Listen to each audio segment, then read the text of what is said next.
يا لغتي عربية حسبي بأنك منطقي وبياني عربية قلبي.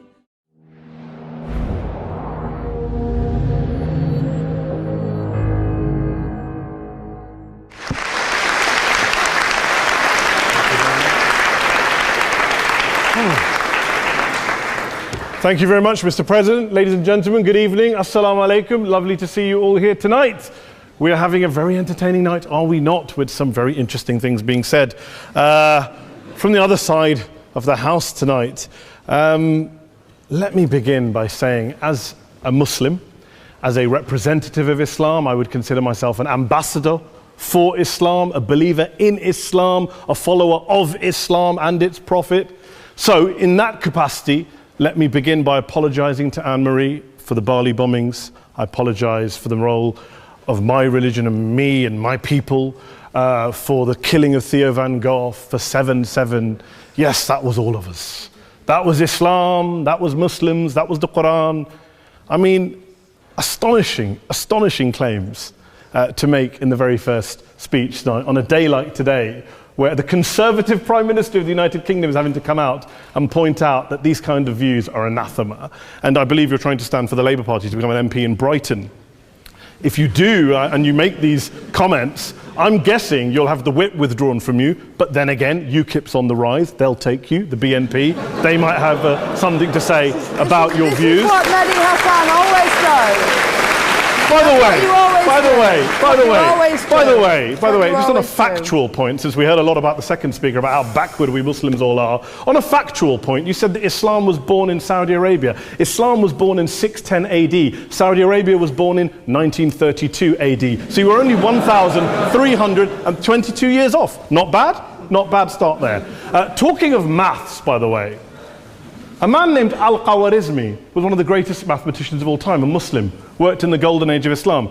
He's the guy who came up with not just algebra, but algorithms. Without algorithms, you wouldn't have laptops. Without laptops, Daniel Johnson tonight wouldn't have been able to print out his speech in which he came to berate us Muslims for holding back the advance and intellectual achievements of the West, which all happened without any contribution from anyone else other than the Judeo-Christian people of Europe. In fact, Daniel David Levering, the author of the Pulitzer Prize-winning historian and author of The Golden Crucible, points out that there would be no Renaissance, there would be no Reformation in Europe without the role played by Ibn Sina and Ibn Rushd and some of the great Muslim theologians, philosophers, scientists in bringing Greek texts to Europe. As for this being our university, I will leave that to the imagination as to who is our and who is there. I studied here too. An astonishing set of speeches so far making this case tonight. A mixture of just cherry-picked quotes, facts and figures, self-serving, selective, a farrago of distortions, misrepresentations, misinterpretations, misquotations. Daniel talked about my article in the New Statesman, which got me a lot of flack, where I talked about the anti-Semitism that is prevalent in some parts of the Muslim community, which indeed it is. Of course, I didn't say in that piece that it was caused by the religion of Islam. In fact, modern anti-Semitism in the Middle East was imported from, finish the sentence, Judeo-Christian Europe, where I believe some certainly bad things happened to the Jewish people. In fact, Tom Friedman, Jewish-American columnist in the New York Times, told me in this very chamber last week that he believed, had Muslims been running Europe in the 1940s, 6 million extra Jews would still be alive today. So I'm not going to take lessons in anti-Semitism from someone who's here to defend the Judeo-Christian values of a continent that murdered 6 million Jews. Moving swiftly on. Yes. Absolutely. Well, I'm about to make that point. No, I'm about to make that point. You're right. I agree with you 110%. That is my point. I don't think Europe is evil or bad. I'm a very proud European. I don't want to judge Europe on that basis, but if we're going to play this gutter game where we pull out the Bali bombing and we pull out examples of anti-Semitism in the Islamic community, then of course I'm going to come back and say, well, hold on. I mean, look, let's be very clear. Daniel here was a last-minute replacement for Douglas Murray, who had to pull out. And Douglas and I have a well-documented differences, but to be fair to Douglas, as to be fair to Anne-Marie and to Peter, atheists. Atheists see all religions as evil, violent, threatening. What the problem I have with Daniel's speech is that Daniel comes here to run this robust defense of Christianity, forgetting that his fellow Christians, people who said they were acting in the name of Jesus, gave us the Crusades, the Spanish Inquisition, the anti-Jewish pogroms, European colonialism in Africa and Asia, the Lord's Resistance Army in Uganda, not to mention countless arson and bomb attacks on abortion clinics in the United States of America to this very day. I would like a little bit of humility from Daniel first before he begins lecturing other communities and other faiths on violence, terror, and intolerance. But, no thank you. Some water. But I would say this, to address the gentleman's very valid point here, I'm not going to play that game. I don't actually believe that Christianity is a religion of violence and hate because of what the LRA does in Uganda or what Crusaders did to Jews and Muslims in Jerusalem when they took back the city in the 12th or 13th or whatever century it was. I believe that Christianity, like Islam, like pretty much every mainstream religion, is based on love and compassion and faith. I do follow a religion in which 113 out of the 114 chapters of the Quran begins by introducing the God of Islam as a God of mercy and compassion. I would not have it any other way. I don't follow a religion which introduces my God to me as a God of war, as some kind of Greek God of wrath, as a God of hate and injustice. Not at all. As Adam pointed out, you go through the Quran and you see the mercy and the love and the justice. And yes, you have verses that refer to warfare and violence. Of course it does. This is not a motion about pacifism. I'm not here to argue that Islam is a pacifistic faith. It is not. Islam allows military action, violence in certain limited contexts. And yes, a minority of Muslims do take it out of that context. But is it religious? We talked about Woolwich. Daniel and Anne-Marie have suggested that it's definitely religion that's behind all of this. Well, actually, what I find so amusing tonight is we're having a debate about Islam. And the opposition tonight have come forward. We have a graduate in law, a graduate in modern history, a graduate in chemistry.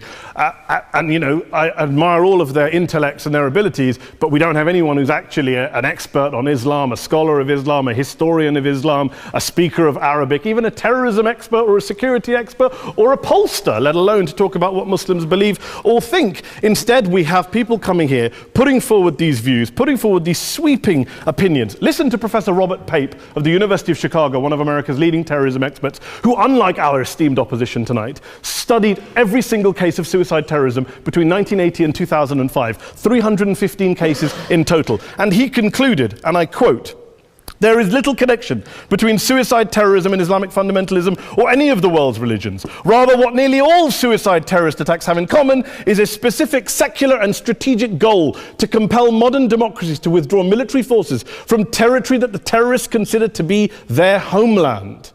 And the irony is, when we talk about terrorism, the irony is that the opposition and the Muslim terrorists, the Al-Qaeda types, actually have one thing in common. Because they both believe that Islam is a warlike, violent religion. They both agree on that. They have everything in common. Osama bin Laden would be nodding along to everything he's heard tonight from the opposition side. He agrees with them. The problem is that mainstream Muslims don't. The majority of Muslims around the world don't. In fact, a gentleman here started quoting all sorts of polls. Gallup carried out the biggest poll of Muslims around the world, of 50,000 Muslims in 35 countries. 93% of Muslims rejected 9/11 and suicide attacks. And of the 7% who didn't, they all, when polled and focus grouped, cited political reasons for their support for violence, not religious reasons. And as for Islamic scholars and what they say, well, Daniel talks about our University of Oxford. We'll go down to Oxford's Centre for Islamic Studies, get hold of a man named Sheikh Afifi al-Akiti, who is a massively well-credentialed and well-respected Islamic scholar, who has studied across the world, who in the days after 7/7 published a fatwa denouncing terrorism in the name of Islam, calling for the protection of all non-combatants at all times, and describing suicide bombings as an innovation with no basis in Islamic law. Go and listen to Sheikh Tahir al-Qadri, one of Pakistan's most famous Islamic scholars, who published a 600-page fatwa condemning the killing of all innocents and all suicide bombings unconditionally without any ifs or buts. There's nothing new here. This is mainstream Islam, mainstream scholarship, which has said this for years. You don't go out and kill people willy-nilly in the high street or anywhere else on a bus or a mall based on verses of the Quran that you cherry pick without any context, any understanding, any interpretation, or any commentary. Point of information. Please. Well, it doesn't happen apparently. I didn't say it doesn't happen at all. I never said it didn't happen. I don't blame Islam. Yes, it's a very good point. And a lot of us are campaigning against that. And we're campaigning against it in the name of Islam. We're campaigning against it in the name of various interpretations of Islam. Anne-Marie comes and scares us with her talk of Sharia law. I would like to see the book of Sharia law. It doesn't exist. People argue over what Sharia law is. And you empower the extremists by saying there is only one version. You empower them all. I don't believe you took any interruptions, Anne-Marie, so I think you should stay there for a moment. Several countries. Here's what we're dealing with. Here's what we're dealing with. We are dealing, I took your point. Here we are dealing with a 1400-year-old global religion followed by 1.6 billion people in every corner of the world, a quarter of humanity, of all backgrounds, cultures, ethnicities. And yet the opposition tonight wants to generalize, stereotype, smear in order to desperately win this debate. And here's my question, if we're going to generalize and smear. If, okay, people say yesterday's bombers, and we've got to be careful, there's a trial going on, were yesterday's attackers, motivated by Islam? Big debate. I don't believe they were. Let's say they were. Let's say Faisal Shahzad, the Times Square bomber, was motivated by Islam. Let's assume, for sake of argument, that Richard Reeves, the shoe bomber, was motivated by Islam.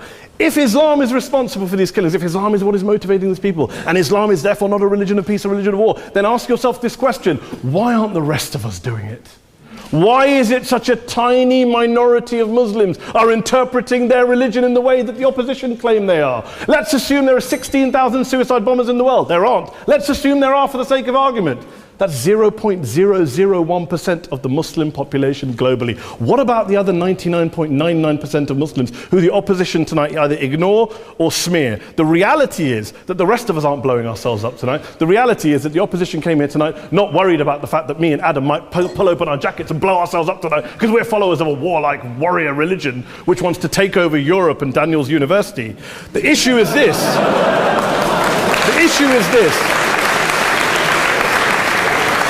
Unless the opposition can tell us tonight, and Peter Atkins is here, one of our great atheist intellectuals, can tell us tonight, can answer this question tonight: why don't the vast majority of Muslims around the world behave as violently and aggressively as a tiny minority of politically motivated extremists? Then they might as well give up and stop pretending they have anything relevant to say about Islam or Muslims as a whole. Ladies and gentlemen, let me just say this to you. Think about what the opposite of this motion is. If you vote no tonight, think about what you're saying the opposite of motion is. That Islam isn't a religion of peace, it's a religion of war, of violence, of terror, of aggression. That the people who follow Islam, me, my wife, my retired parents, my 6-year-old child, that 1.8 million of your fellow British residents and citizens, that 1.6 billion people across the world, your fellow human beings, are all followers, promoters, believers in a religion of violence. Do you really think that? Do you really believe that to be the case? They say that in the Oxford Union, the most famous debate was in 1933 when Adolf Hitler looked out for the result of the King and Country motion, where they voted against fighting for King and Country, and Hitler was listening out for the result. Well, tonight, 80 years on, there are two groups of people around the world who I would argue are waiting for the result of tonight's vote. There are the millions of peaceful, non-violent, law-abiding Muslims both in the UK, Europe, Asia, Africa and beyond, who see Islam as the source of their identity, as a source of spiritual fulfillment, of hope, of solace. And there are the phobes, the haters, the bigots out there who want to push the clash of civilizations, who want to divide all of us into them and us and ours and their. Ladies and gentlemen, I urge you all not to fuel the arguments of the phobes and bigots. Don't legitimize their divisions. Don't legitimize their hate. Trust those Muslims who you know, who you've met, who you hear, who don't believe in violence, who do want you to hear the peaceful message of the Quran as they believe it to be taught to the majority of Muslims, the Islam of peace and compassion and mercy, the Islam of the Quran, not of Al-Qaeda. Ladies and gentlemen, I beg to propose this motion to the House. I urge you to vote yes tonight. Thank you very much for your time.